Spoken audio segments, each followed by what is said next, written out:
Okay, ഇവിടെ ഒരുപാട് നിർദ്ദേശങ്ങൾ വന്നിട്ടുണ്ട് ഈ കോൺക്ലേവിൽ. ഇത് മലയാള സിനിമയ്ക്ക് എത്രത്തോളം മുതൽക്കൂട്ടാകും? ഇത് ഒരു എനിക്ക് തോന്നുന്നു മലയാള സിനിമയ്ക്ക് ഒരു വലിയ മാറ്റം സംഭവിക്കാനുള്ള രീതിയിലുള്ള ഒരു തുടക്കമാണ് കണ്ടിട്ടുള്ളത്. ഞങ്ങൾ പ്രതീക്ഷിച്ചതിൽ നിന്നും വളരെ വ്യത്യസ്തമായിട്ട് വളരെ നല്ല രീതിയിലാണ് ഇത് നടന്നുപോയത്. നിങ്ങൾക്ക് ഇത് അവസാനം ഇതിന്റെ കൺക്ലൂഷൻ മിനിസ്റ്റർ പറയുമ്പോൾ അദ്ദേഹം ഇതിനെക്കുറിച്ച് എല്ലാം മനസ്സിലാക്കുകയും കാര്യങ്ങളെല്ലാം എനിക്ക് പാനലിസ്റ്റുകളുടെ കൊടുത്തതെല്ലാം ക്രോഡീകരിച്ച് അന്ന് തന്നെ അതിനൊരു റിപ്ലൈ പറയാനും സാധിച്ചതൊരു വലിയ കാര്യമായിട്ട് ഞങ്ങൾ കാണുന്നു. പിന്നെ സർക്കാരിന്റെ കാര്യമാണ്, എങ്ങനെയൊക്കെയാണ് എന്താണ് നടക്കുന്നത് എന്നുള്ളതിനെ കുറിച്ച് നമുക്ക് കാത്തിരുന്ന് കാണാനേ പറ്റുള്ളൂ. ഓക്കെ, ഒരു 6 മാസത്തിനകം സിനിമാ നയം നമുക്ക് പ്രതീക്ഷിക്കാമോ? ഉണ്ടാക്കാം. സിനിമാ നയം ഉണ്ടാക്കുന്നത് മാത്രം കാര്യമല്ല, അതിനകത്ത് എന്തൊക്കെ വരുന്നു എന്നുള്ളതിലാണ് കാര്യങ്ങൾ. സബ്സിഡി വർദ്ധിപ്പിക്കുന്ന കാര്യത്തിലായാലും ചിത്രാഞ്ജലിയുടെ നവീകരണം തുടങ്ങിയ നിരവധി കാര്യങ്ങൾ, ഉന്നയിച്ച കാര്യങ്ങളൊക്കെ അതിനകത്ത് വന്നിട്ടുണ്ട്. അതെല്ലാം കൂടെ എങ്ങനെ നടപ്പാക്കിയെടുക്കുന്നു എന്നുള്ളതാണ് നമുക്ക് കാത്തിരുന്ന് കാണേണ്ടത്. ഓക്കെ, ഈ പ്രൊഡ്യൂസേഴ്സ് അസോസിയേഷനും ഒരുപാട് പ്രശ്നങ്ങളുണ്ടല്ലോ. ഈ കോൺക്ലേവ് കൊണ്ട് നമ്മുടെ പ്രശ്നങ്ങളെല്ലാം പരിഹരിക്കപ്പെടുമോ? പരിഹരിക്കപ്പെടും. അതെല്ലാം അറ്റൻഡ് ചെയ്തിട്ടുണ്ട് എന്നുള്ളത് മനസ്സിലാക്കുന്നത്.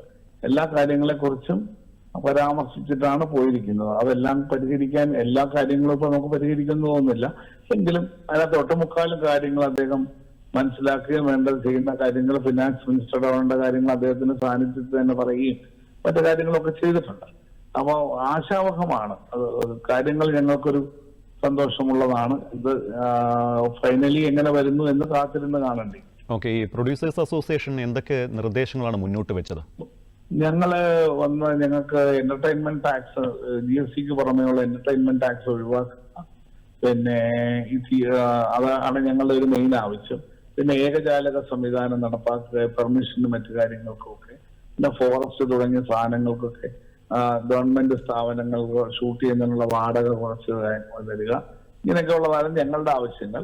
പിന്നെ ഇത് കൂടാതെ തന്നെ ഞങ്ങളുടെ ഭാഗമായിട്ടുള്ള തിയേറ്ററുകളുടെ പല പെർമിഷൻസ് പല സ്ഥലങ്ങളിലാണ്. അതെല്ലാം ഏകീകരിച്ച് ഒരിടത്താക്കുക. അതൊക്കെ വലിയ ബുദ്ധിമുട്ടുള്ള പെർമിഷൻസ് ആണ്. ഒരു 6 മാസം നടന്നാലേ അതിന്റെ പെർമിഷൻ കിട്ടുകയുള്ളൂ. അങ്ങനെയുള്ള കാര്യങ്ങളാണ്. അതെല്ലാം ക്രോഡീകരിച്ച് ഒരുമിച്ചാക്കുക തുടങ്ങിയൊക്കെ ആവശ്യങ്ങളാണ് ഞങ്ങളുള്ളത്. ടിക്കറ്റിംഗ്, ടിക്കറ്റിംഗ് നടപ്പാക്കുക തുടങ്ങിയ കാര്യങ്ങളൊക്കെയാണ് ഞങ്ങൾ ആവശ്യം. ഓക്കെ, ഈ താരങ്ങളുടെ പ്രതിഫലവുമായി ബന്ധപ്പെട്ട പ്രശ്നങ്ങളൊക്കെ ഉന്നയിച്ചിരുന്നു.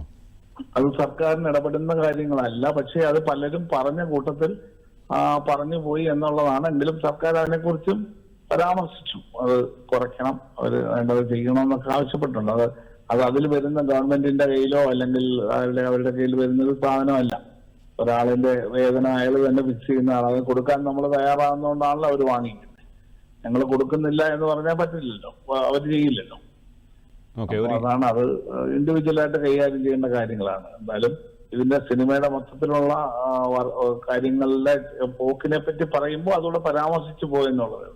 അതിനെക്കുറിച്ചൊന്നും സർക്കാർ ഇടപെടുന്ന കാര്യങ്ങളൊന്നുമില്ല. ഓക്കെ, അപ്പോൾ ഈ ഒരു സിനിമാ നയം വന്നു കഴിഞ്ഞാൽ പ്രൊഡ്യൂസേഴ്സ് അസോസിയേഷന് നേട്ടമാണ്. അതെ, സിനിമാ നയം വരുന്നത് എന്തുകൊണ്ടും നല്ലതാണ്. കാര്യം ഒരു സിനിമ ഇവിടെ കേരളത്തിൽ ഷൂട്ട് ചെയ്യുന്നതിന്റെ എങ്ങനെയാണ് കാര്യങ്ങൾ, അവർക്ക് ഒരു നയമുണ്ടാകും. എല്ലാ സ്ഥലത്തും ഉണ്ട്. പല സംസ്ഥാനങ്ങളിലും സിനിമാ നയമുണ്ട്. സിനിമാ നയമുള്ള സംസ്ഥാനങ്ങൾക്കാണ് ബെസ്റ്റ് സിനിമാ നയമുള്ള സംസ്ഥാനത്തിനുള്ള അവാർഡൊക്കെ നാഷണൽ അവാർഡിൽ ഫിക്സ് ചെയ്തിട്ടുണ്ട്. അത് പല സംസ്ഥാനങ്ങളും വാങ്ങിക്കുന്നുണ്ട്. UPക്കുണ്ട്, പല സംസ്ഥാനങ്ങൾക്കുണ്ട്. നമുക്ക് അങ്ങനെ നയമില്ല. അപ്പൊ ഒരു നയം വരുന്നത് എന്തുകൊണ്ടും നല്ലതാണ്. നയം വന്നു കഴിഞ്ഞാല് ഇപ്പൊ ലോണ് മറ്റു കാര്യങ്ങൾ, ഞങ്ങളൊക്കെ ഫിനാൻഷ്യസിന്റെ കയ്യിൽ നിന്നാണ് പണം വാങ്ങുന്നത്, പ്രൈവറ്റ്. അപ്പൊ അതിന് പകരം KFC തുടങ്ങിയ സ്ഥാപനങ്ങളിൽ നിന്ന് ലോൺ ലഭിക്കാൻ സാധിക്കും. തിയേറ്ററുകൾക്ക് ലോൺ കിട്ടും. അങ്ങനെയൊക്കെയുള്ള കുറെ ഗുണങ്ങൾ ഉണ്ടാകാനുള്ള സാധ്യതയുണ്ട്. ഓക്കെ, കഴിഞ്ഞ ദിവസത്തെ അടൂരിന്റെ പരാമർശങ്ങൾ താങ്കൾ ശ്രദ്ധിച്ചു കാണും. ഈ 1.5 കോടി കൊണ്ട് പലപ്പോഴും പലരും പറയാറുണ്ട് സിനിമ നിർമ്മിക്കാൻ കഴിയില്ല എന്ന്. അദ്ദേഹം ഞാൻ അന്നേരം ഉണ്ടായിരുന്നു. അത് കേട്ടവരും നല്ലതും തെറ്റിദ്ധരിച്ചതാണോ?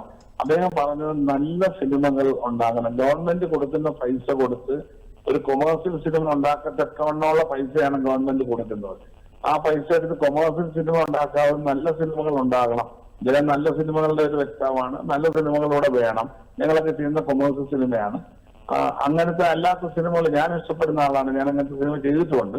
അങ്ങനത്തെ സിനിമകൾ വരണം എന്നുള്ളതാണ് അദ്ദേഹം ഉദ്ദേശിച്ചത്. അദ്ദേഹം പറഞ്ഞത് കുറച്ച് പൈസ, ഇത്രയും പൈസ കൊടുക്കാതെ കുറച്ച് പൈസ കുറച്ച് കൊടുത്തിട്ട് നല്ല നല്ല സിനിമകൾ ഉണ്ടാകാനുള്ള കാര്യങ്ങൾ ചെയ്യണം, ഈ സിനിമ ചെയ്യുന്നവർക്ക് ഒരു ട്രെയിനിങ് കൊടുക്കണം എന്നുള്ളത്. അത് അതിനെപ്പറ്റി എനിക്ക് പറഞ്ഞാൽ മനസ്സിലായില്ല എന്താണ് അദ്ദേഹം ഉദ്ദേശിച്ചത്, കാര്യം എവിടെയാണ് വലിയ ഇൻസ്റ്റിറ്റ്യൂട്ടിൽ പോയി പഠിച്ചവർക്ക് കൊടുക്കണമെന്നാണോ എന്താണ് ഉദ്ദേശിച്ചതെന്ന് എനിക്ക് മനസ്സിലായില്ല. പക്ഷെ അതിനകത്തൊരു ദുരുദ്ദേശത്തിലോ അല്ലെങ്കിൽ മോശപ്പെട്ട രീതിയിലോ അദ്ദേഹം പറഞ്ഞതായിട്ട് എനിക്ക് തോന്നിയില്ല. പക്ഷേ എങ്കിൽ തന്നെ ഈ 1.5 കോടി മുടക്കാതെ തന്നെ നല്ല സിനിമ നിർമ്മിക്കാൻ കഴിയുമെന്ന് നിങ്ങൾ കരുതുന്നുണ്ടോ? അതല്ല, ഞാൻ 1.5 കോടി പൈസ അതിന്റെ കാര്യം ഒരു സിനിമയുടെ സബ്ജക്റ്റിനനുസരിച്ചിരിക്കും അതിന് എത്ര പൈസ വേണം എന്നുള്ളത്. അപ്പോ 1.5 കോടി രൂപ അദ്ദേഹം പറഞ്ഞത് എനിക്ക് തോന്നുന്നു ആർട്ടിസ്റ്റുകളൊക്കെ ഇല്ലാതെ നല്ല ആൾക്കാരെ കണ്ടുപിടിച്ചൊക്കെ ചെയ്യുന്ന ആർട്ടിസ്റ്റ് സിനിമകൾ അങ്ങനത്തെ ഉള്ള സിനിമകൾ ആണ് ഉദ്ദേശിച്ചത്. അദ്ദേഹം ഇത്രയും പൈസ വേണ്ടി വരില്ലായിരിക്കും. ഓക്കെ, ഇന്ന് കൊച്ചിയിൽ ചില പ്രശ്നങ്ങൾ ഉണ്ടായതായി വാർത്തകൾ വരുന്നുണ്ട്, സാന്ദ്ര തോമസുമായി മറ്റൊക്കെ. എന്താണ് സംഭവിച്ചത്?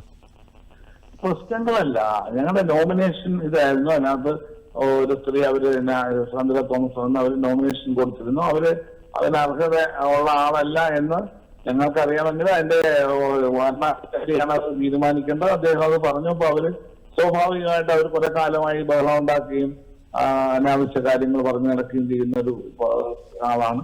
അവര് അങ്ങനെ സംസാരിച്ചു എന്നുള്ളതാണ്. അപ്പൊ അവര് സത്യം പറഞ്ഞാൽ അവിടെ വന്നു കയറുമ്പോഴുള്ള ഇല്ലാത്ത കാര്യങ്ങൾ പറയുക, പർദ്ദ ധരിച്ചുകൊണ്ട് വരിക. ഇന്ന് അവർക്ക് പർദ്ദ ഇല്ലായിരുന്നു. കഴിഞ്ഞ ദിവസം ആരും ഇല്ലാത്തപ്പോൾ വന്നപ്പോൾ പർദ്ദ ധരിച്ചു വന്നു. ഇങ്ങനെയൊക്കെയുള്ള നാടകങ്ങൾ കാണിക്കുന്ന ആളാണ്. അപ്പൊ അതുകൊണ്ട് ഞങ്ങള് ചാനലുകാരെ അനുവദിച്ചു, അവരത് ഷൂട്ട് ചെയ്തുകൊണ്ട് പോയി ലൈവായിട്ടുണ്ടായിരുന്നു എന്നൊക്കെ പറയുന്നു. അതാണ് നടന്നത്. അല്ല ഞങ്ങളായിട്ട് അവിടെ കണ്ട് പ്രത്യേകിച്ച് കാര്യങ്ങളൊന്നുമില്ല. നോമിനേഷൻ വാലിഡ് ആയിട്ടുള്ളവർക്ക് കിട്ടി, വാലിഡ് അല്ലെങ്കിൽ കിട്ടത്തില്ല. അതിനകത്ത് ഒപ്പിട്ടാകത്തോണ്ട് അങ്ങനെ റിജക്ഷൻ ഉണ്ട്, ഡേറ്റ് വെച്ച് റിജക്ട് ചെയ്തിട്ടുണ്ട്, അങ്ങനെയൊക്കെ സംഭവിച്ചിട്ടുണ്ട്. ഓക്കെ, ഈ ഒരു വിഷയം നിയമ നടപടികളിലേക്ക് പോവുകയാണോ? ആയിരിക്കും. നമുക്ക് നിയമ നടപടി, ഞങ്ങളൊരു ഒരു ഇലക്ഷൻ നടത്താൻ ഇലക്ഷൻ ഓഫീസറെ വെച്ചു. അത് 10-20 കൊല്ലമായി ഇലക്ഷൻ നടത്തുന്നതാണ്. ബാർ കൗൺസിലിന്റെ അടക്കം ഇലക്ഷൻ നടത്തുന്ന ഒരാളാണ് അദ്ദേഹം. കോച്ചിങ് എന്ന് പറയുന്നത് സീനിയർ അഡ്വക്കേറ്റ് ആണ്. അദ്ദേഹമാണ് നടത്തുന്നത്. അദ്ദേഹം ഇത് നോക്കിയിട്ട് അത് റിജക്ട് ആയെന്ന് വെച്ചാൽ അവർക്ക് 2 സെൻസസ് സർട്ടിഫിക്കറ്റേ ഉള്ളൂ. ഓഫീസറാണ് 3 സെൻസസ് സർട്ടിഫിക്കറ്റ് വേണം. ഞാനല്ല അത് തീരുമാനിക്കേണ്ടത്. സെക്രട്ടറി എന്ന നിലയിൽ എന്റെ തീരുമാനമല്ല, അത് ഇലക്ഷൻ ഓഫീസറെ ഫിക്സ് ചെയ്ത സ്ഥിതിക്ക് അദ്ദേഹം തീരുമാനിക്കേണ്ടതാണ്. നമുക്കിത് അറിയാമല്ലോ, ഒരു വണ്ടി 15 കൊല്ലം കഴിഞ്ഞാൽ അത് റീ രജിസ്റ്റർ ചെയ്യണമെന്ന് എല്ലാവർക്കും അറിയാം. അപ്പൊ ഞാനത് കൊണ്ട് കൊടുത്ത് ഇലക്ഷൻ മറ്റേ RTO പറയുമ്പോഴേ അറിയുള്ളൂ, തീരുമാനം എടുക്കുള്ളൂ എന്ന് പറയുന്ന പോലെ ഉള്ളൂ. അവർക്കും അറിയാം, എല്ലാവർക്കും അറിയാം. പക്ഷെ അവർ കൊണ്ട് കൊടുത്താൽ അദ്ദേഹം റിജക്ട് ചെയ്തു.